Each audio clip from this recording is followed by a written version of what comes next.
Hello everyone, welcome back to my channel. আজি আমি এইটো কোৱেশ্চন সলভ কৰিম যেনেকৈ আপোনালোকে গম পায় কি 2021 আমি গোটেইকেইটা কোৱেশ্চন এটা এটাকৈ সলভ কৰি আছোঁ। চ' আজি এইটো কোৱেশ্চন নম্বৰ 10 আমি চাম লাইফ সায়েন্সৰ। এইটো কোৱেশ্চন আমি সলভ কৰিম, ঠিক আছে? ওকে, চ' সলভ কৰাৰ আগত আহক আমি কুৱেশ্যনটো পঢ়োঁ। কুৱেশ্যনটোত কোৱা হৈছে কি কলম 1 আৰু কলম 2 দিয়া গৈছে, আমাক ইয়াক মেটচ দ্য ফলোয়িং কৰিব কৈছে। ইয়াত ৰাইট চাইডে কেইটামান বস্তু দিয়া গৈছে, কিছুমান এনজাইম আৰু কিছুমান ইণ্টাৰমিডিয়েট, সেইকেইটাই ক'ত ক'ত কি পাৰ্টিচিপেট কৰে কলম 2ত সেইকেইটা সুধিছে আমাক, আৰু তলত কিবা 4টা অপশ্যন দিয়া গৈছে, ঠিক আছে? তো চবতকৈ প্ৰথমত আমি চাম কি ইয়াত কি হৈছে কেনেকৈ হৈছে, ঠিক আছে? তো চবতকৈ প্ৰথমে আমি এইটো চাম এইটোত কি লিখা আছে। লিখা আছে গ্লুক'জ ফছফেট আইচ'মাৰেজ। চ' যেতিয়া আমাক এইটো কোৱা হৈছে phosphate isomerase is an enzyme, right? আপোনালোকে জানিব যেতিয়া এনজাইম ক্লাছিফিকেশ্যন পঢ়ে তেতিয়া গম পায় কি আইচ'মাৰেজ এটা এনজাইম হয়। চ' এনজাইম হ'লত আমি এইটো গম পাইছোঁ কি গ্লুক'জে কিবা ফছফেট আৰু আইচ'মাৰাইজেশ্যনৰ ৱৰ্ক কৰিছে। তো আইচ'মাৰাইজেশ্যন আপোনালোকে জানে কি যদি 6 কাৰ্বন কম্পাউণ্ডেই যদি বেলেগ এটা 6 কাৰ্বন কম্পাউণ্ড ফৰ্ম কৰে তেন্তে আমি সেইটোক আইচ'মাৰাইজেশ্যন বুলি কওঁ।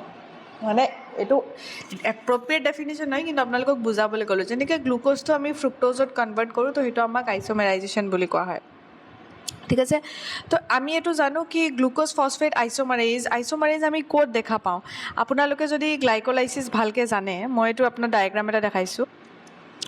এইটো ডায়েগ্ৰামত আপোনালোকে দেখা পাইছে কি ইয়াত গ্লাইক'লাইচিছ হৈছে, ঠিক আছে? গ্লাইক'লাইচিছত কি হয় আমি দেখিছোঁ কি কেইটামান প্ৰচেছ হয়, ঠিক আছে? এইটো ডায়েগ্ৰাম মই গুগলৰ পৰা লৈছোঁ।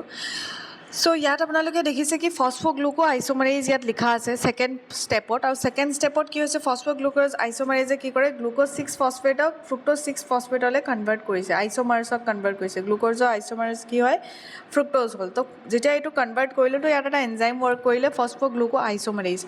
চ' আমাক কুৱেশ্যনটোতো এইটো দিয়া গৈছিলে কি গ্লুকো ফছফেট আইচ'মাৰেজ এইটো এনজাইম ক'ত ইউজ হয়, অলদো দুইটা ইকুৱেলে হয়, দুইটা একেই হয়, অলপ নামটো সলনি আছে। তো ইয়াত আমি গম পাইছোঁ কি আমাৰ ছেকেণ্ড যোনটো ষ্টেপ হয় ন সেইটো কেটেলাইজ কৰিছে। চ' সেইকাৰণে আমি কি কৰিম, ইয়াৰ অপশ্যনটো হৈ যাব থাৰ্ড। অ'কে, থাৰ্ডত মই ইয়াত কেটেলাইজেজ যে থাৰ্ড ষ্টেপ লিখিলোঁ, ইয়াত আপুনি ছেকেণ্ড কৰি ল'ব দেই। মোক কুৱেশ্যনত ছেকেণ্ডে আছিলে, মই ইয়াত লিখোঁতে চিন্স মই হেণ্ড ৰিটেন হয় এইটো, তো থাৰ্ড লিখি পালোঁ মই, ঠিক আছে? তো গ্লুক'জ ফছফেট আইচ'মাৰেজে কি কৰে কি ছেকেণ্ড ষ্টেপ অফ গ্লাইক'লাইচিছত কেটেলাইজ কৰে, গম পালোঁ এইটো আমি। তো এই অপশ্যনটো থাৰ্ড আমি চাব গ'লে এই অপশ্যনটো থাৰ্ড, এইটো আমাৰ আনচাৰটো অলৰেডি পাই গ'লোঁ, তথাপি আমি বাকীকেইটা অপশ্যন চাওঁ কাৰণ আমাক কনচেপ্ট ক্লিয়াৰ কৰিব লাগে। তেন্তে আমি ছেকেণ্ড অপশ্যনটোত যাম। ছেকেণ্ড অপশ্যনত কৈছে গ্লিচেৰলডিহাইড 3 ফছফেট। চ' যেতিয়া আপোনালোকে গ্লাইক'লাইচিছ পঢ়িব ন, গ্লাইক'লাইচিছত আপোনালোকে এটা যোনটো 6 ষ্টেপ থাকে তাত আপুনি এটা পৰ্শ্যন পাব য'ত DHAP ডাইহাইড্ৰক্সি এচিটন ফছফেটটো গ্লিচেৰলডিহাইড 3 ফছফেটলৈ কনভাৰ্ট হয়, বা এইটো হয় ইয়ালৈ কনভাৰ্ট হয়, ঠিক আছে? এইটো এলড'লেজ কাম কৰে চাগে ইয়াত। তো এনেকৈ যেতিয়া আমি দেখোঁ কি ইটোলৈ কনভাৰ্ট হয়, যেতিয়া কনভাৰ্ট হয় ন তেতিয়া ইয়াৰ আগে প্ৰচেছটো পাইৰুভেট ফৰ্ম কৰা ইয়াতো গ্লিচেৰলডিহাইড 3 ফছফেটে ফৰ্ম কৰিব, আৰু যদি এইটো DHAP একো ৰ'ল নকৰে তো ইয়ালৈ কনভাৰ্ট হৈ পেলাই 2 মলিকুলছ অফ গ্লিচেৰলডিহাইড 3 ফছফেট বনি পেলাই পাইৰুভেট বনে আমাৰ।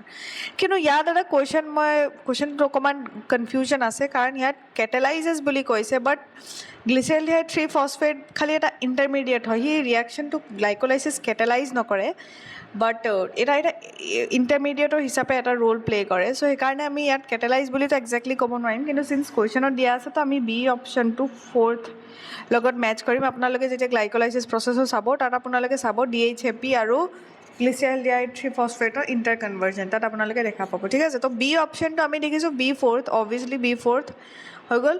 এতিয়া আমি আগে যাওঁ। আগত লিখা আছে কি লেক্টেট ডিহাইড্ৰজেনেজ। চ' নামতে আপোনালোকে গম পাইছে লেক্টেট ডিহাইড্ৰজেনেজ, তো অবভিয়াছলি কিবা লেক্টিক এচিডৰে কিবা ৰ'ল প্লে হ'ব। তো আমি ডাইৰেক্ট ইয়াত 2ত কৰিব পাৰোঁ, কিন্তু কনচেপ্টৰ কাৰণে মই আপোনালোকক কৈ দিওঁ কি ইয়াত কি হয়, মানে লেক্টেট ডিহাইড্ৰজেনেজে কি ৰ'ল প্লে কৰে। চ' লেক্টিক আৰু লেক্টেটৰ মাজত আপোনালোকে ইমান কনফিউজ হ'ব নালাগে, কাৰণ লেক্টিক এচিড যেতিয়া এটা প্ৰ'টন লুজ কৰে, যেতিয়া এতিয়া H+ লুজ কৰে ন তেতিয়া সি লেক্টেট বনি যায়, ঠিক আছে? তো দুইটাই এজ এ হ'ল আমি চিমিলাৰে কনচিডাৰ কৰোঁ পাথৱেত। চ' এতিয়া কি হয় কি লেক্টেট ডিহাইড্ৰজেনেজ এইটো এনজাইম তেতিয়া আহে যেতিয়া লেক্টিক এচিডৰ ফৰ্মেশ্যনত হেল্প হয়, ঠিক আছে? আৰু এইটো কি হয় লেক্টিক এচিড তেতিয়া বনে যেতিয়া আমাৰ অক্সিজেন নাথাকে। ৰ'ব মই ইয়াত আপোনালোকক এটা পাথৱেৰ থ্ৰু দি বুজাই দিছোঁ। অ'কে, চ' সাধাৰণতে কি হয়, সাধাৰণতে যেতিয়া আমি গ্লাইক'লাইচিছ চাওঁ ন তাত আমি দেখোঁ কি গ্লুক'জৰ পৰা পাইৰুভেট কনভাৰ্ট হৈছে, আৰু এইটো হওঁতে NaDH প্লাছৰ পৰা NAD প্লাছৰ পৰা NaDH বনিছে ঠিক আছে চ' এইটো হ'ল আমাৰ ৰিডাকশ্যন হৈছে NaDHৰ তো এইটো যেতিয়া পাইৰুভেটলৈকে বনিলে ইয়াৰ পিছত আমি চাওঁ ইলেক্ট্ৰন ট্ৰান্সপৰ্ট চেইনৰ পৰা চাওঁ আমি ATP ফৰ্ম হৈছে আৰু ATP ফৰ্ম হওঁতে আমি ইয়াত কি কনচিডাৰ কৰোঁ NaDH কনচিডাৰ কৰোঁ FADH কনচিডাৰ কৰোঁ ঠিক আছে এইবোৰ সব কনচিডাৰ কৰি আমি কাউণ্ট কৰোঁ কি কেইটা ATP বনিলে হয় নাই আমি আপোনালোকে যেতিয়া ইলেক্ট্ৰন ট্ৰান্সপৰ্ট চেইন হ'ব তেতিয়া গম পাব চ' এই গোটেইটো ইলেক্ট্ৰন ট্ৰান্সপৰ্ট চেইনৰ এইটো ATP বনাওঁতে এইটো অক্সিডেটিভ ফছফৰাইলেশ্যন কয় আৰু এই গোটেই প্ৰচেছটো হয় O2ৰ প্ৰেজেঞ্চত অক্সিজেনৰ প্ৰেজেঞ্চত হয় মানে কি যেতিয়া অক্সিজেন এটা ফাইনেল O2 যেতিয়া এটা ফাইনেল ইলেক্ট্ৰন একচেপ্টাৰ হৈ যায় নহয় তেতিয়া এইটো প্ৰচেছ আমি দেখা পাওঁ এইটো নৰ্মেল কণ্ডিশ্যন হয় কিন্তু এবনৰ্মেল কণ্ডিশ্যনত কি হয়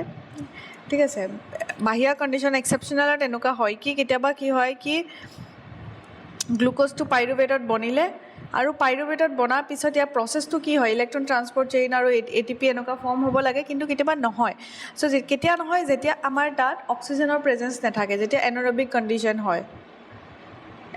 কণ্ডিশ্যন হয় O2 এবচেণ্ট থাকে তেতিয়া এইটো কণ্ডিশ্যন আমি দেখা পাওঁ ইয়াত কি হয় গ্লুক'জৰ পৰা পাইৰুভেট বনোতে যোনটো NaDH ফৰ্ম হৈছিলে সেই NaDHটো আকৌ NAD প্লাছলৈ কনভাৰ্ট হৈ যায় ঠিক আছে চ' NaDHটো কি হয় আকৌ NAD প্লাছলৈ কনভাৰ্ট হৈ যায় আৰু কনভাৰ্ট হওঁতে সি দিয়ে লেক্টিক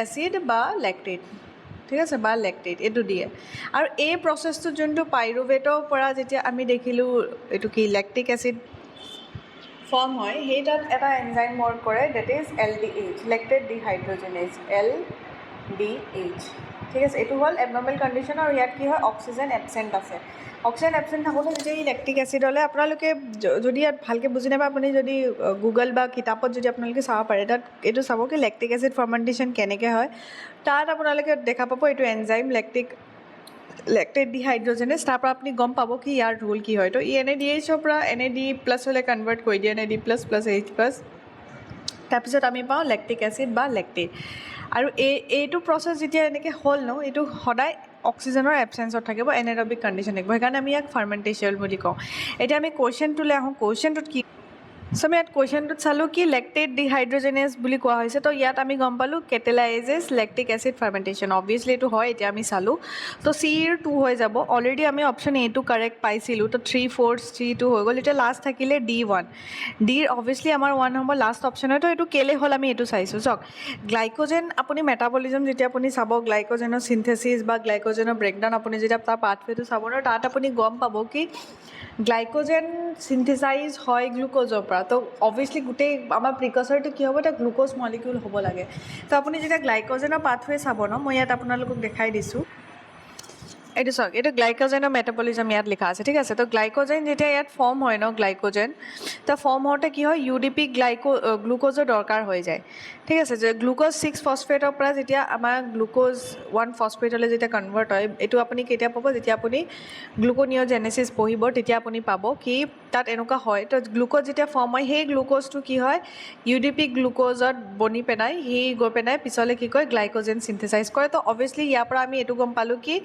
UDP গ্লুক'জটো কি হয় এটা প্ৰিকচাৰ হিচাপে ইয়াত ৱৰ্ক কৰিছে UDP glucose is a precursor in the synthesis of glycogen ঠিক আছে তো আমাৰতো কুৱেশ্যনততো সেইটোৱে কৈছে কি UDP গ্লুক'জৰ কি কাম UDP glucose acts as a precursor for synthesis glycogen in glycogen synthesis গ্লাইক'জেনৰ ফৰ্মেশ্যনত UDP গ্লুক'জে এজ এ প্ৰিকচাৰ ৱৰ্ক কৰে চ' এনেকৈ আমি চালোঁ কি আনচাৰ A2 কাৰেক্ট হৈ যাব আই হোপ আপোনালোকে এইটো ভিডিঅ' বুজি পালে এইটো কুৱেশ্যন আপোনালোকে ছল্ভ কৰিব পাৰিলে ভালকৈ বুজিছে যদি বুজিছে আপুনি এই পাৰ্টিকুলাৰ ভিডিঅ'টো লাইক কৰি দিব আপোনালোকৰ কোনোবা যদি ফ্ৰেণ্ড আছে তেখেতক শ্বেয়াৰ কৰি দিব এণ্ড আপোনালোকে যদি এতিয়ালৈকে ছাবস্ক্ৰাইব নাই কৰা তেন্তে প্লিজ চেনেলটো ছাবস্ক্ৰাইব কৰি দিয়ক কাৰণ এইটোৱে মোক বহুত বেছি মটিভেট কৰে আৰু কিবা যদি সুধিবা আছে বা কিবা আপুনি কমেণ্ট ছেকশ্যনত মোক জনাব পাৰে আৰু এইটো পইণ্ট এটা নোট কৰি ল'ব এইটো থাৰ্ড নহয় ছেকেণ্ড ষ্টেপ হ'ব দেই ঠিক আছে আজিলৈ ইমানেই আশা কৰোঁ আপোনালোকে চবেই পঢ়ি আছে মাৰ্চত অবভিয়াছলি আকৌ এক্সাম হ'ব so' that's all for today thank you so' much for ৱাচিং হেভ এ নাইচ ডে